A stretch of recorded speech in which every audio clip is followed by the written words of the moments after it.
Father's Day, 1984. Families were heading home, shops were closing, and the Viking Tavern car park in Milperra looked like any other quiet suburban spot. But within minutes, that calm would split open. Engines rolled in, rival colours faced off, and a confrontation that started with bitterness and pride spiralled into one of the most violent public clashes in Australia's history.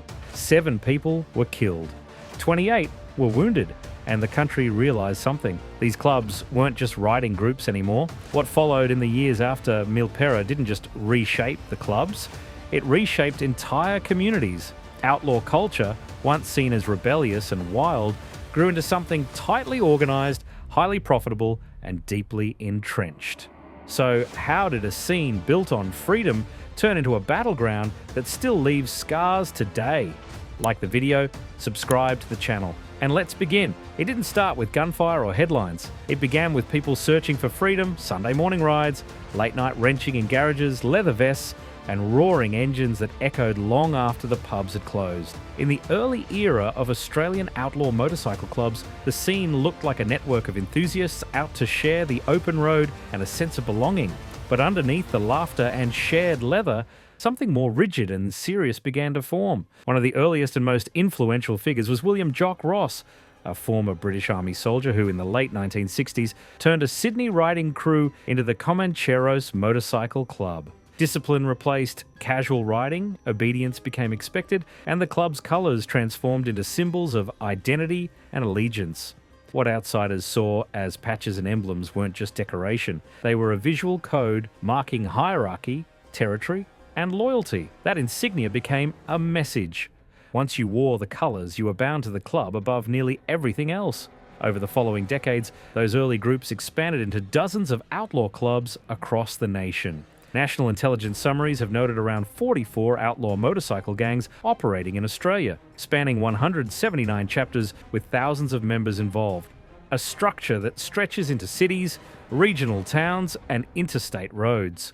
These figures show that this was no fringe hobby. It was emerging into a complex network with reach and influence, and a significant portion of club members today have histories involving violent offending and organised criminal behaviour.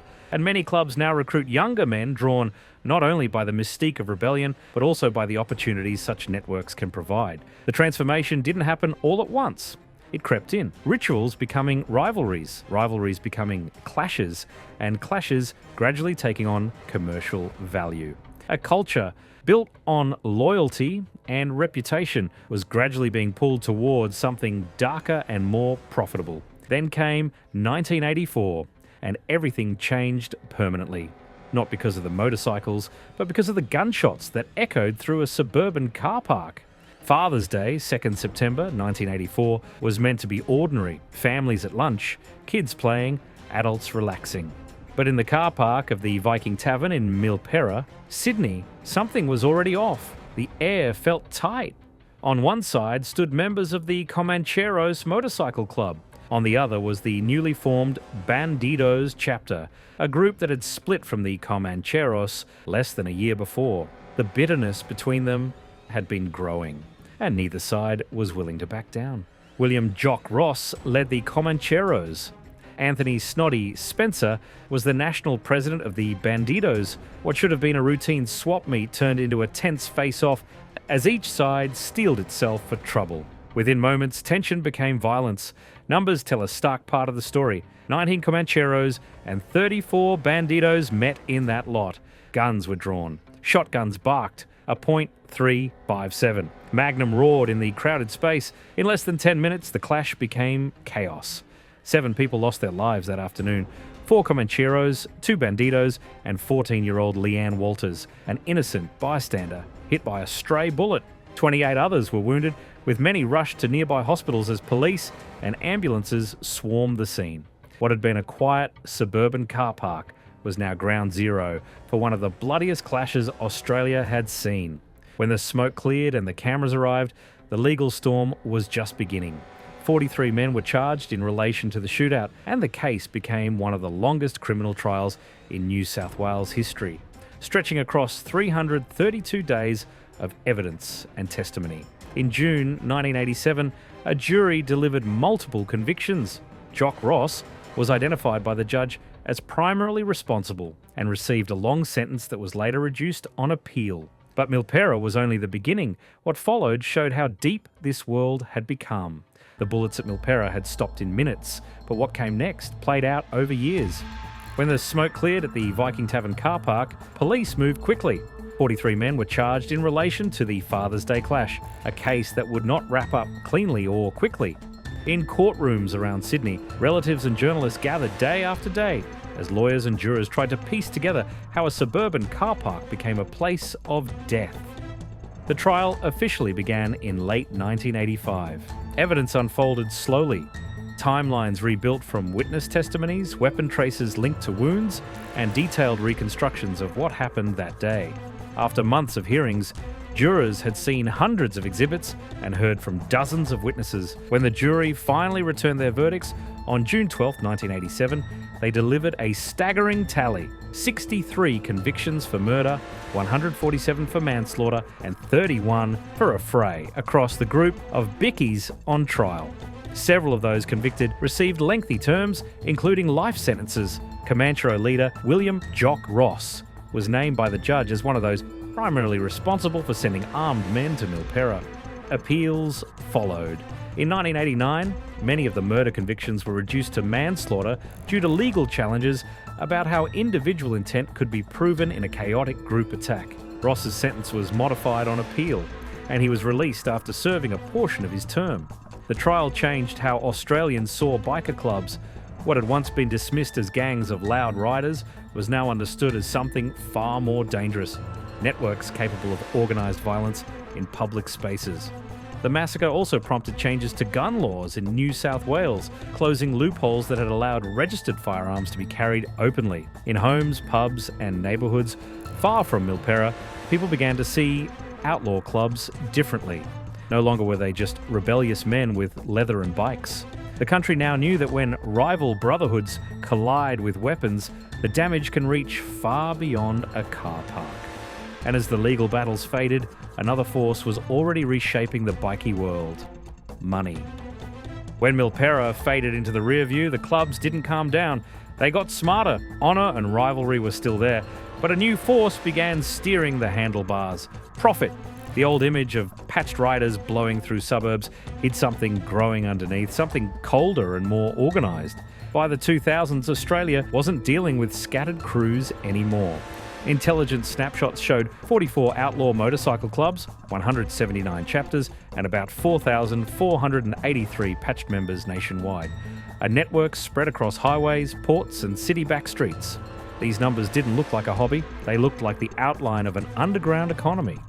Research into more than 5,600 identified members revealed a pattern that told the rest of the story. 1 in 4 had recent violence or intimidation offences, and 1 in 8 was linked to organised crime-type activity. Violence hadn't vanished. It had been folded into a business strategy. These groups weren't just fighting, they were building systems. And the most profitable market of all was methamphetamine.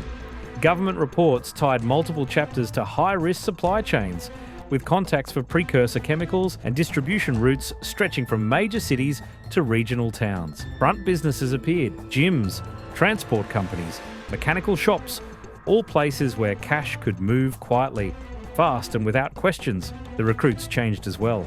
The clubs began drawing in men with financial connections, transport links, and the kind of influence that could open doors. Some chapters shifted from smoky backrooms to operations that looked more like tight, coordinated teams. Decisions weren't about pride anymore, they were about protecting revenue. Violence didn't disappear. It simply became outsourced. Associates, linked groups, and trusted outsiders handled tasks the clubs didn't want traced back.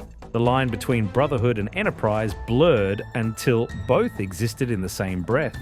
What emerged was a hybrid, not just bikie culture, not just organised crime, but a machine flexible enough to survive raids, rebuild quickly, and chase new profit wherever it surfaced. When money became part of the equation, the old fights didn't disappear.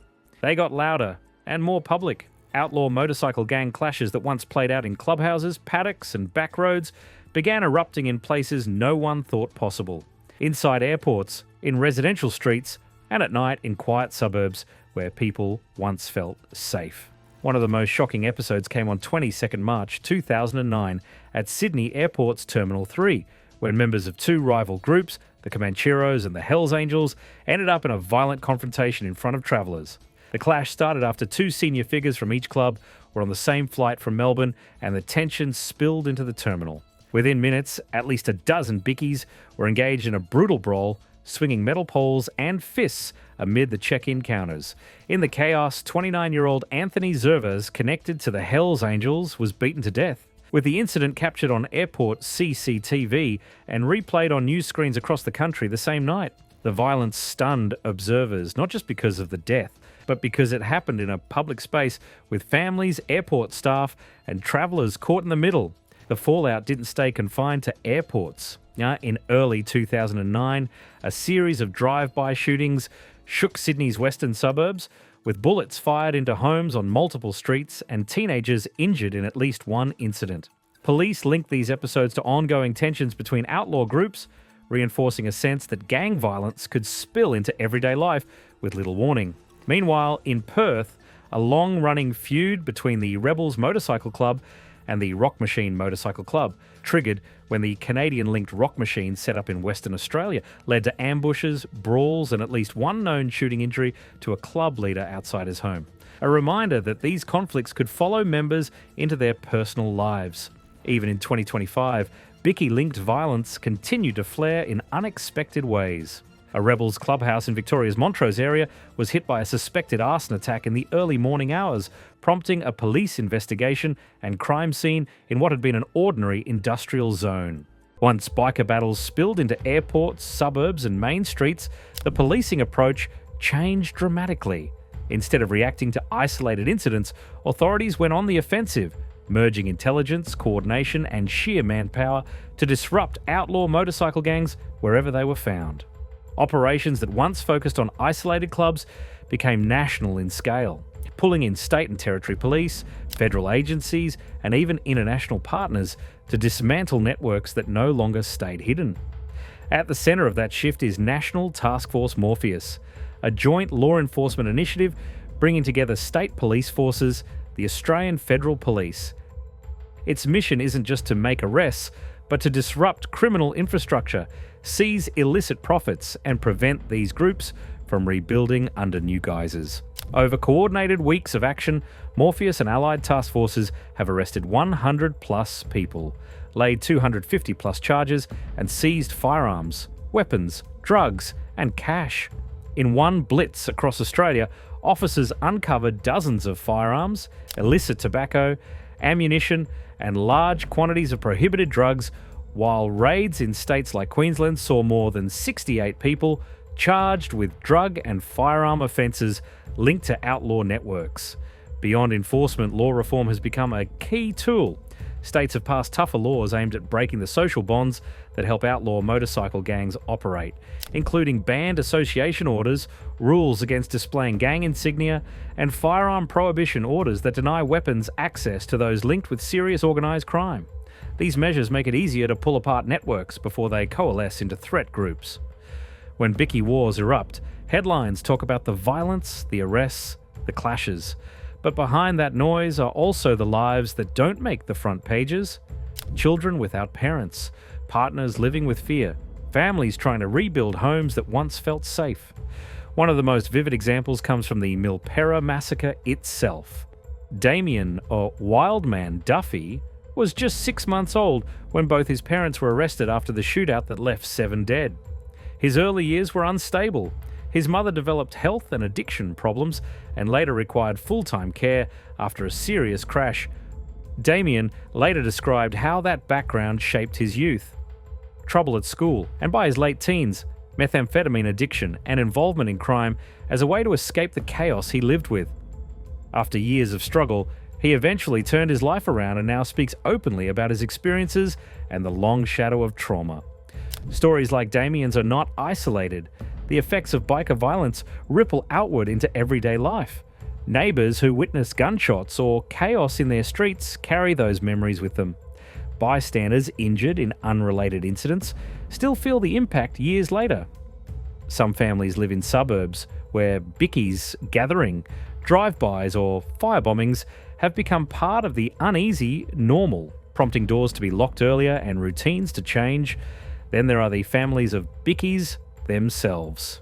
Partners and children who watch loved ones cycle in and out of prison, return with emotional scars, or struggle with reintegration. One high-profile case highlighted a former bikie boss who expressed fear for how his criminal lifestyle would affect his sons. And years later, his eldest faced serious legal trouble of his own. And even as families worked to heal, the conflict beyond their doors kept moving, unpredictable and unresolved. The biker wars didn't fade after trials or police raids, they changed shape. Today, Australia's outlaw motorcycle gangs are still active, still adapting and still challenging law enforcement in ways that blur public and criminal worlds. In 2025, a major joint operation involving Victoria and New South Wales Police showed just how persistent these networks are. In a week-long deployment across regional areas, officers arrested 29 people and laid nearly 140 charges tied to drugs and firearms offences linked to outlaw motorcycle gangs and organised crime groups. Firearms and methamphetamine were seized, underlining that Bikies remain part of high-risk networks police are determined to disrupt. Another ongoing battleground is Victoria's so-called tobacco wars, where disputed control of the illegal tobacco market has sparked organised crime violence for years. Authorities report more than 125 arson attacks across the state and over 100 arrests connected to these conflicts between rival groups trying to control illicit sales. These incidents have included firebombings of shops and targeted attacks on businesses caught in the crossfire. This isn't limited to property. Law enforcement's response has also grown in scale and intensity. National days of action under initiatives like Task Force Morpheus have seen dozens of people arrested, hundreds of charges laid, and coordinated searches executed across suburbs, targeting known gang members, including high-profile clubs such as the Mongols.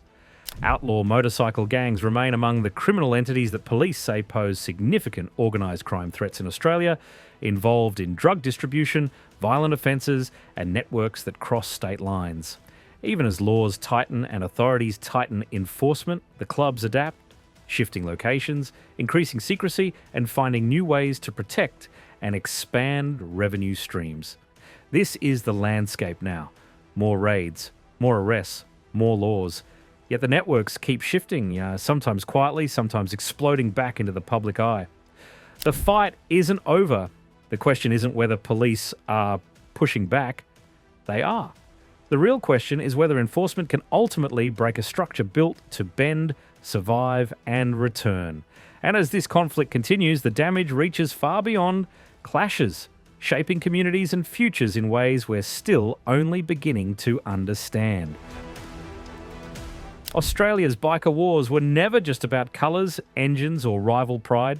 They carved themselves into families, suburbs, and courtrooms, stretching from Milperra's car park to the crackdowns and conflicts unfolding right now. The groups changed, the laws changed, but the tension, that never really left. So here's what I want to ask you. Do you think Australia can ever fully break these networks? Or will they keep shifting into new shapes? And what part of this story stayed with you the most? Drop your thoughts in the comments. Like the video, subscribe for more deep dives, and thank you for watching.